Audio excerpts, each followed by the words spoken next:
Tout devient plus clair quand on a un objectif. Vous avez sûrement entendu la citation qu'on dit en anglais When you feel like giving up, remember why you started in the first place.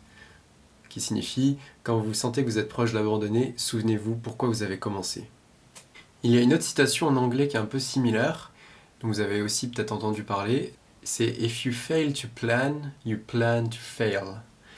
Les objectifs vont beaucoup nous aider à atteindre ce que l'on veut dans notre vie et à nous donner de la motivation quand justement on n'en a plus.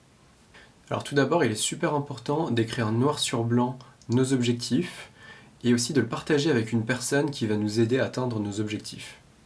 Quand vous allez écrire vos objectifs, il est super important de les formuler de façon positive. Parce qu'en fait, votre cerveau, il ne prend pas en compte la négation dans une phrase. Et donc c'est pour ça, si vous visualisez « je ne veux pas être malheureux », votre cerveau ne va pas prendre en compte le « ne pas » et il va comprendre « je veux être malheureux » par exemple. C'est pourquoi par exemple les joueurs de tennis, avant de servir, ils vont imaginer dans leur cerveau le service qui rentre à l'intérieur du terrain. Et donc l'erreur que les débutants au tennis font, c'est qu'ils pensent « je ne veux pas faire la faute, je ne veux pas faire la faute », etc. Et donc là, ils vont faire la faute, puisque leur cerveau va comprendre « je veux faire la faute ». Il ne prend pas en compte la négation. Donc surtout, faites en sorte de formuler vos objectifs de façon positive. Ensuite, concentrez-vous sur le long terme.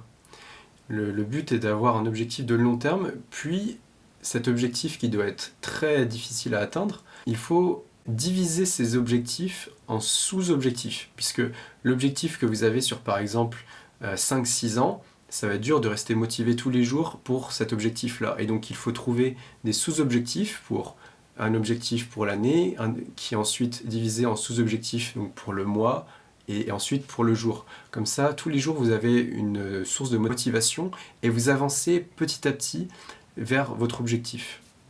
Puisque l'objectif qui est sur 5-10 ans, peut-être même plus, l'objectif d'une vie, il est difficile de mesurer notre progression. Tandis que si nous divisons nos objectifs en sous-objectifs qui eux-mêmes ont des sous-objectifs, eh bien en fait tout devient beaucoup plus atteignable et on peut mesurer beaucoup plus notre succès que l'on a au quotidien.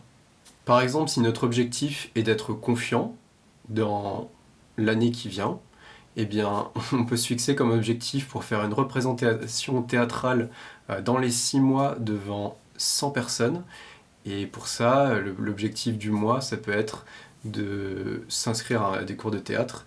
Et l'objectif du jour, ça peut être chercher proche de chez soi quel est le meilleur endroit pour prendre des cours de théâtre. Donc c'est pourquoi, idéalement, il faut chercher à diviser ces objectifs dans le plus de sous-catégories possible. Un autre élément important, c'est qu'il faut chercher à vous fixer des objectifs qui vont être en dehors de votre zone de confort, puisque ça va vous forcer à grandir. Beaucoup de personnes vont vous dire qu'il n'est pas nécessaire de viser très haut et que ça leur convient tout à fait de ne pas être très aimé, de ne pas être en très bonne santé, de ne pas être très riche, etc. Et que le fait d'être comme Monsieur Tout-le-Monde, ça leur convient très bien. Mais c'est pas vrai, c'est juste que ces gens-là, ils préfèrent rester dans leur confort, quitte à ne pas être plus heureux. Il faut donc viser très haut et chercher à faire des choses qui vont vous rendre inconfortable, puisque ça va vous permettre d'agrandir votre zone de confort et vous donner un sentiment d'accomplissement. Pour être en très bonne santé, il faut mettre son corps dans l'inconfort. Si par exemple vous avez décidé de faire du vélo tous les jours pour pouvoir perdre du poids et être en meilleure santé, eh bien je peux vous garantir que si vous faites des longues distances, ça va être très inconfortable au début. Mais si vous le faites tous les jours, vous allez voir que votre zone de confort va s'agrandir, vos muscles vont s'habituer et vont devenir plus forts.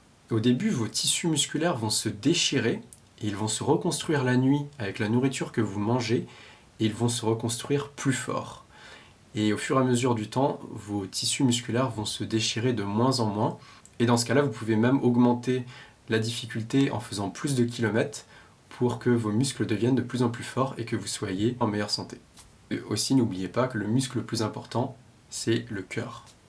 Être un cycliste, c'est être confortable avec l'inconfortable de faire du vélo.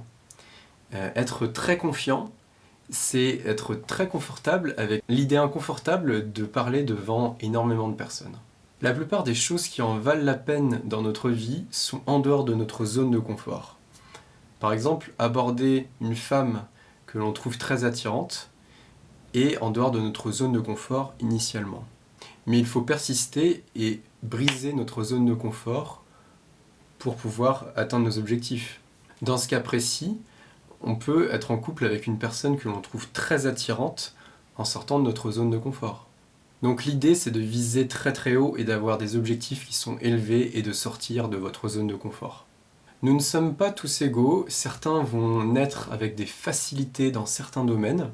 Donc visez haut, fixez-vous des objectifs qui vont vous faire peur et établissez un plan d'action pour pouvoir les atteindre.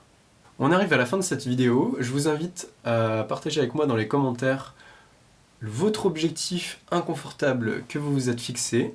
D'ailleurs, si vous souhaitez un accompagnement par rapport à ça, je suis coach de vie et je peux vous accompagner par rapport à vos objectifs.